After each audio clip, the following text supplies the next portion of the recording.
तनु ने आस्था से चिढ़ते हुए कहा, ये क्या है आस्था, सुबह सुबह मैं ही मिली थी तुझे जो मेरे साथ ही प्रैंक कर रही है। आस्था ने तनु से कड़क आवाज़ में कहा, मैं कोई प्रैंक नहीं कर रही हूँ, मैं तो तुझे उठा रही थी। तनु ने किसी छोटे बच्चे की तरह मुंह बनाते हुए कहा, ऐसे कौन उठाता है यार, पूरा गीला कर दिया। आस्था ने तनु को ताना मारते हुए कहा, प्यार से भी उठाया था, लेकिन महारानी साहिबा आप तो उठ ही नहीं रही थी, तो मुझे ये तरीका अपनाना पड़ा। अब उठ और जाकर तैयार हो जा। वैसे भी तूने नहा तो लिया ही है, अब बस कपड़े ही तो चेंज करने हैं। अगर कपड़े भी तुझसे चेंज नहीं हो रहे तो मैं तेरी मदद कर देती हूँ। तनु ने ज़बरदस्ती मुस्कुराते हुए आस्था से कहा, जी नहीं, बिल्कुल नहीं। आपने मुझे नहलाकर मुझ पर इतना बड़ा एहसान कर दिया है, अब कपड़े मैं खुद ही बदल लूँगी। ये बोलकर तनु तैयार होने के लिए चली गई। वहीं आस्था नीचे चली आती है और ब्रेकफास्ट बनाने लगती है। कुछ देर में तनु भी नीचे आकर आस्था की हेल्प करवाने लगती है। कुछ देर में ही ब्रेकफास्ट भी तैयार हो जाता है। सब लोग बैठकर नाश्ता करते हैं। नाश्ता करने के बाद आस्था और तनु अपने इंटरव्यू के लिए निकल जाती हैं। मनोज जी ने शिवी से कहा, बेटा चल, तुझे मैं तेरे कॉलेज छोड़ देता हूँ, वहीं से मैं अपने ऑफिस निकल जाऊँगा। शिवी ने मनोज जी से कहा, ठीक है पापा चलिए, और वो दोनों भी निकल जाते हैं। वहीं दूसरी तरफ अर्जुन आज बहुत बिजी था। उसकी आज बहुत सारी इम्पोर्टेंट मीटिंग थी जिससे उसे मीटिंग करनी थी।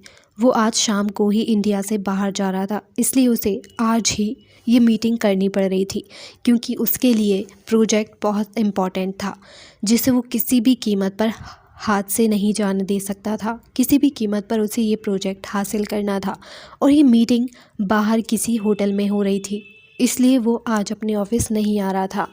वहीं आस्था और तनु एक बड़ी सी बिल्डिंग के सामने टैक्सी से उतरते हैं।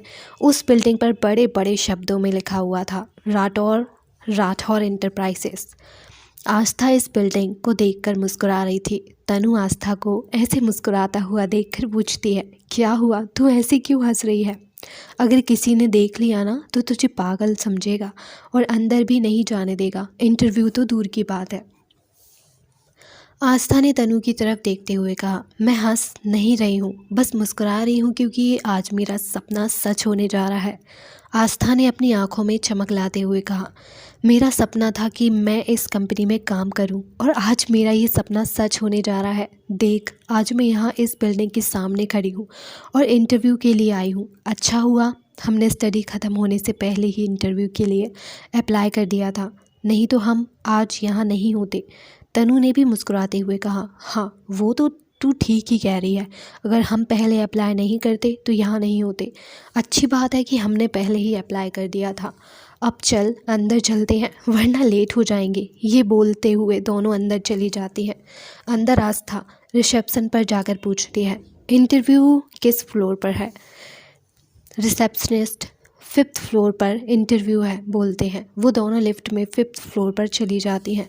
वहीं जाकर देखती हैं वहाँ पर पहले से ही काफ़ी ज़्यादा भीड़ लगी हुई है, तो वो दोनों जाकर वहीं रखी चेयर पर बैठ जाती हैं, अपनी बारी का इंतज़ार करती हैं। ऐसे ही सबके इंटरव्यू के बाद आस्था का नंबर आता है और फिर तनु का। दोनों ने अपना इंटरव्यू अच्छी तरीके से दिया था और दोनों का ही इंटरव्यू सिलेक्ट कर लिया गया था। आस्था और तनु दोनों आज बहुत खुश थी। खुश भी क्यों ना हो, दोनों की ही आज जॉब लग चुकी थी, वो भी उनके फर्स्ट इंटरव्यू में ही, और दोनों को एक साथ ही जॉब मिल गई थी और उन दोनों को कल से ज्वाइनिंग भी करनी थी। दोनों वहाँ से खुशी खुशी घर के लिए निकल जाती हैं और रास्ते में से ही एक केक खरीद कर सेलिब्रेट करने के लिए ले जाती हैं। इधर अर्जुन की भी मीटिंग अच्छी तरीके से ख़त्म हो गई थी, तो वो वहाँ से अपने ऑफिस के लिए निकल जाता है। अर्जुन ऑफिस पहुंचकर अपनी मैनेजर से कहता है, आज का इंटरव्यू कैसा रहा? मैनेजर ने खुश होते हुए कहा, इंटरव्यू बहुत अच्छा गया सर, और 2 लोगों को जॉब भी दे दी गई है। इन लोगों को कल से ऑफिस आने का बोल दिया गया है। अर्जुन ने नॉर्मल टोन में कहा, ओके दैट्स ग्रेट, और मैं अभी कॉन्ट्रैक्ट भी साइन कर लेना, उनसे बोल देना कि कॉन्ट्रैक्ट भी साइन करना है। मैनेजर ने अर्जुन से कहा, ओके सर मैं करवा लूँगा। ये बोलकर वो वहाँ से चला गया। इधर आस्था घर पहुंचकर पहले फ्रेश होने जाती है। फ्रेश होकर आने के बाद किचन में लंच बनाने लग जाती है। तनु आस्था के साथ नहीं आई थी, वो अपने घर निकल गई थी और शाम को अपनी फैमिली के साथ आने वाली थी, क्योंकि आस्था और तनु की वजह से ही आस्था और तनु की तरह ही उनकी फैमिली भी बहुत क्लोज थी। आस्था किचन में बिजी थी, तभी उसके घर की डोर बेल बजती है। आस्था किचन से अपने हाथ पोंछ कर निकलती है और कहती है, आ रही हूँ बाबा, 1 मिनट रुकिए। आस्था ने दरवाज़ा खोलकर देखा तो वहाँ सामने शिवी खड़ी थी। शिवी को देखकर आस्था ने सरप्राइज होते हुए कहा, अरे छोटी, तू इतनी जल्दी ही आ गई। शिवी ने अलसाई हुई टोन में कहा, हाँ दीदू, वो आज कुछ क्लासेस नहीं थी तो मैं सोच रही थी कि घर ही चली जाती हूँ। शिवी ने अंदर आते हुए आस्था से पूछा, वैसे आज आपका इंटरव्यू था ना, कैसा रहा? आस्था ने खुश होते हुए शिवी से कहा, बहुत अच्छा, कल से उन लोगों ने हम लोगों को ज्वाइनिंग पर बुलाया है, मेरी जॉब पक्की हो गई। शिवी ने एक्साइटेड होते हुए आस्था से कहा, वाव दी, यानी कि आपको जॉब मिल गई, आई एम सो एक्साइटेड। आस्था ने शिवी से पूछा, जॉब में मुझे मिली है, तू इतनी एक्साइटेड क्यों हो रही है? शिवी ने आस्था को समझाते हुए कहा, देखिए दीदी, अरे दी, माना कि जॉब आपको मिली है, पर लॉटरी तो मेरी निकली है ना। आस्था ने कन्फ्यूजन के साथ शिवी से कहा, कैसे? तेरी लॉटरी कैसे निकल गई, ज़रा हमें भी बताइए। शिवी ने आस्था को समझाते हुए कहा, दी, अब आपकी जॉब लग गई है तो आप भी मुझे पॉकेट मनी दोगी और पापा भी मुझे पॉकेट मनी देंगे, तो मेरे पास दो पॉकेट मनी हो जाएगी, तो लगी ना मेरी लॉटरी। और फिर दोनों बहनें खाना बनाती हैं, दोनों बहनें साथ मिलकर काम करती हैं। काम करते करते उन्हें शाम हो गई थी तो आस्था शिवी से कहती है, शिवी, तू जाके फ्रेश होकर आ जा, तब तक मैं खाना बनाती हूँ, खाना लगाती हूँ, पापा भी आते होंगे। आस्था के बोलने पर शिवी वहाँ से फ्रेश होने चली गई। वहीं आस्था खाना लगाने लगी। कुछ देर बाद घर की डोरबेल बजी तो आस्था जाकर सामने दरवाज़ा खोलती है तो सामने उसके पापा खड़े थे जो ऑफिस से आए हुए थे। आस्था मनोज जी को देखकर उनके ऑफिस के बैग को अपने पास लेते हुए कहती है। मनोज जी ने अंदर आते हुए आस्था से कहा, अरे वाह, बड़ी अच्छी खुशबू आ रही है आज तो, क्या बात है, आज कुछ स्पेशल है बेटा, जो इतना अच्छा खाना बनाया है। वो टेबल पर रखे खाने को देखते हुए बोल रहे थे। आस्था ने मुस्कुराते हुए मनोज जी से कहा, जी पापा, आज स्पेशल डे है, बहुत स्पेशल डे। मनोज जी ने कंफ्यूज होते हुए कहा, आज ऐसा क्या है? जहाँ तक मुझे पता है किसी का बर्थडे भी नहीं है, तो क्या स्पेशल है? आस्था ने खुशी से चहकते हुए कहा, मुझे जॉब मिल गई है बाबा, वो भी बहुत बड़ी कंपनी में, और कल से ही मुझे ज्वाइन करने के लिए बोला गया है।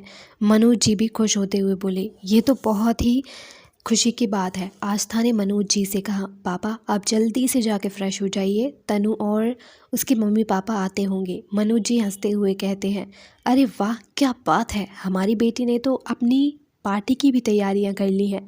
आस्था ने अपने सर पर चपत लगाते हुए कहा, अरे मैं तो आपको बताना ही भूल गई, तनु को भी तो जॉब मिली है मेरे साथ, और मैं और वो एक ही कंपनी में काम करेंगे। मनोज जी मुस्कुराते हुए बोले, ये तो होना ही था, और ये तो और अच्छी बात है, आप दोनों को साथ में ही जॉब मिल गई, अब तो मुझे तुम्हारी कोई टेंशन ही नहीं है। ये सुनकर आस्था मनोज जी के कन्फ्यूज़न के साथ देखती है, मानो पूछ रही हो कि उन्हें किस बात की टेंशन। आस्था को ऐसे कंफ्यूज देखकर मनोज जी हंसते हुए कहते हैं, मैं इस बात से टेंशन फ्री रहूँगा कि कहीं मेरी बेटी झांसी की रानी बनकर किसी से झगड़ा तो नहीं कर रही है। ये सुनकर आस्था ने मुंह बनाकर नाराज़ होते हुए मनोज जी से कहा, अच्छा तो आपको लगता है कि मैं हमेशा झगड़ती रहती हूँ? तभी शिवी ने आकर मनोज जी की साइड लेते हुए कहा, और नहीं तो क्या दी, पापा सही कह रहे हैं। इस पर आस्था ने शिवी को घूर कर कहा, अच्छा मैं झगड़ालू हूँ, झगड़ा करती हूँ, और तू तो ऐसे बोल रही है जैसे तू दूध की धुली हुई है, तुझे तो झगड़ा करना आता ही नहीं है। और फिर क्या था? वो दोनों आपस में ही बहस करने लगती हैं। ये सब देखकर मनोज जी दोनों को चुप करा रहे थे। अरे बस करो तुम दोनों, क्यों ऐसी छोटे बच्चों की तरह लड़ रहे हो? अभी तनु और उसकी फैमिली आती ही होगी, तुम दोनों को ऐसे झगड़ता देखकर दरवाजे से ही वापस लौट जाएंगे। तुम दोनों शांत हो जाओ प्लीज़। आस्था ने मनोज जी को थोड़ा अलर्ट देने वाली टोन में कहा, पापा पहले आप जाइए, फ्रेश हो जाइए, फिर आकर बात करने। फिर आकर बात करिएगा। मनोज जी आस्था की बात मानकर फ्रेश होने चले गए। कुछ देर में तनु की फैमिली भी वहाँ आ जाती है और मनोज जी भी फ्रेश हो जाते हैं। तनु की माँ ने आस्था को शाबाशी देते हुए कहा, अरे वाह बेटा, तुमने इतना सब कुछ अकेले ही बना लिया। और उन्होंने तनु की तरफ देखते हुए ताना मारते हुए कहा, एक हमारी महारानी है जो खाना बनाना तो दूर किचन में पानी तक नहीं ले पाती। तनु ने अपनी माँ की तारीफ करते हुए कहा, अरे मम्मी, खाना बनाने के अलावा भी तो बहुत कुछ काम होते हैं। तनु की माँ ने सरकास्टिकली कहा, हाँ आता है ना तुम्हें, बहुत कुछ आता है, जैसे बिना मतलब की बातें करना, दूसरों का दिमाग खराब करना, और हाँ पूरे दिन बक बक बक करना और भुक्कड़ों की तरह खाना खाना। आस्था ने तनु की माँ का साथ देते हुए कहा, हाँ आंटी, ये तो आपने सही कहा, हमारी तनु कितनी टैलेंटेड है, इतना कुछ तो आता है उसे। और आस्था अपनी हंसी कंट्रोल करते हुए कहती है, और अपने टैलेंट पर ज़रा भी घमंड नहीं है हमारी तनु को। आस्था की बात सुनकर सब हंसने लगते हैं। ये देखकर तनु ने रूठते हुए कहा, चाहिए मुझे किसी से बात ही नहीं करनी। आस्था ने तनु को मनाते हुए कहा, अच्छा अच्छा ठीक है, अब कोई तुझे कुछ नहीं कहेगा, चल जाकर खाना खाते हैं। और फिर सब लोग खाने के लिए बैठ जाते हैं। तो तनु के पापा आस्था से पूछते हैं, वैसे बेटा एक बात बताओ, ये तुम्हारी जो कंपनी है उसके ओनर मिस्टर अर्जुन सिंह राठौर है ना? आस्था ने खाना खाते हुए कहा, हाँ हाँ अंकल वही है। तनु के पापा ने कहा, लेकिन बेटा मैंने सुना है वो तो बहुत ज़्यादा खड़ूस और घमंडी किस्म के इंसान है। आस्था ने बेपरवाही से कहा, ये तो पता ही नहीं है अंकल, मगर इतना ज़रूर पता है इस कंपनी में टैलेंट की कदर ज़रूर होती है। और आप टेंशन मत लीजिए, हमें कौन सा रोज़ रोज़ अपने बॉस से मिलना है। आस्था को पता नहीं था कि उसे किस पोस्ट पर जॉब मिली है, ये तो कल उसे ऑफिस जाकर ही धमाका मिलने वाला था। तनु की फैमिली खाना खाने के बाद अपने घर चली जाती है। वहीं आस्था अपना सारा काम ख़त्म करके सोने चली जाती है, क्योंकि कल उसका जॉब पर पहला दिन था और वो अपने पहले ही दिन लेट नहीं होना चाहती थी। अगली सुबह आस्था जल्दी उठकर फ्रेश होकर किचन में सबके लिए नाश्ता बनाती है और फिर लंच बनाकर सबके लिए पैक कर देती है। तभी मनोज जी ने आकर प्यार से आस्था से कहा, गुड मॉर्निंग बेटा, और कुर्सी पर बैठ जाते हैं। आस्था ने भी मुस्कुराते हुए कहा, गुड मॉर्निंग पापा। तभी शिवी ने भी आकर सबको गुड मॉर्निंग कहा और फिर सब लोग नाश्ता करने लगे, अपने काम पर निकल जाते हैं। आस्था ने तनु को कॉल किया और अपनी रिस्ट वॉच में देखते हुए कहा, कहाँ है यार तू, देख आज ऑफिस का पहला दिन है और मैं पहले ही दिन लेट नहीं होना चाहती। तनु ने आस्था से कहा, अरे पापा आ रही हूँ, बस 5 मिनट अभी आती हूँ। और कुछ देर में तनु वहाँ आ चुकी थी। फिर दोनों ऑफिस निकल जाते हैं। हाँ, ऑफिस पहुंचकर आस्था और तनु पहले मैनेजर के पास जाते हैं। तो मैनेजर उन लोगों से कॉन्ट्रैक्ट साइन करवाता है और उन दोनों को उनका काम समझाता है। फिर मैनेजर ने आस्था को समझाते हुए कहा, मिस आस्था, आपको बॉस के सभी मीटिंग्स के टाइम टेबल सेट करने होंगे और उनका शेड्यूल भी आपको ही मैनेज करना है और रोज़ बनाना है। आस्था ने मैनेजर से कंफ्यूज होते हुए कहा, लेकिन सर ये सब आप मुझे क्यों बता रहे हैं, ये काम तो पर्सनल सेक्रेटरी का होता है ना। मैनेजर ने अपनी आंखें छोटी करते हुए आस्था से पूछा, डोंट टेल मी कि तुम्हें ये नहीं पता कि तुम्हारी पोस्ट क्या है। आस्था ने कंफ्यूज होकर मैनेजर से कहा, सर वो मेरी पोस्ट, आस्था इतना ही कह पाई थी। तभी मैनेजर ने उसकी बात को काटते हुए कहा, तुम बॉस की पर्सनल सेक्रेटरी हो तो जाओ, जाकर सर का शेड्यूल बनाओ और जाकर उन्हें बताओ कि उनका आज का शेड्यूल क्या है। मैनेजर की बात सुनकर आस्था वहाँ से चली गई। आस्था कुछ देर बाद शेड्यूल बनाकर सीधे बॉस के कैबिन के बाहर नॉक करती है तो अंदर से एक कड़क आवाज़ आती है, कम इन। आवाज़ सुनकर आस्था अंदर चली जाती है। आस्था एक शख्स चेयर पर बैठा हुआ था। उस शख्स का फेस दूसरी तरफ था, जिससे आस्था उसका चेहरा नहीं देख पाई थी। उस कैबिन में कोई और भी मौजूद था जो वहीं सोफे पर बैठा हुआ था। आस्था ने प्रोफेशनली वे में कहा, सर ये रहा आपका आज का शेड्यूल, मैंने बना लिया है। वो शख्स बिना आस्था की तरफ चेहरा किए बोला, ठीक है, इसे यहीं टेबल पर रख दो। और जैसे ही वो आस्था की तरफ मुड़ता है तभी आस्था के हाथ से वो पेपर नीचे गिर जाते हैं। आस्था उस पेपर को उठाने के लिए नीचे झुक जाती है। आस्था पेपर उठाते हुए बोलती है, सॉरी सर। वो इतना बोलते ही चुप हो जाती है, क्योंकि जब वो अपने सामने बैठे हुए शख्स को देखती है तो उसकी आंखें फटी की फटी रह जाती हैं और उसके मुंह से शब्द ही नहीं निकल रहे थे। जब वो शख्स आस्था को अपने सामने देखता है तो वो भी हैरान हो जाता है। फिर दोनों एक दूसरे के साथ एक ही वर्ड निकलता है, एक साथ, तुम। उन दोनों को एक साथ बोलता देख सोफे पर बैठा इंसान उन दोनों की तरफ ध्यान देता है और वो शख्स ध्यान से उन दोनों को देखने लगता है। आस्था एकदम से गुस्से में तमतमाते हुए कहती है, तुम यहाँ क्या कर रहे हो? उस शख्स ने भी आस्था से गुस्से में कहा, व्हाट डू यू मीन कि मैं यहाँ क्या कर रहा हूँ? ये मेरी कंपनी है and I am the owner, समझी तुम?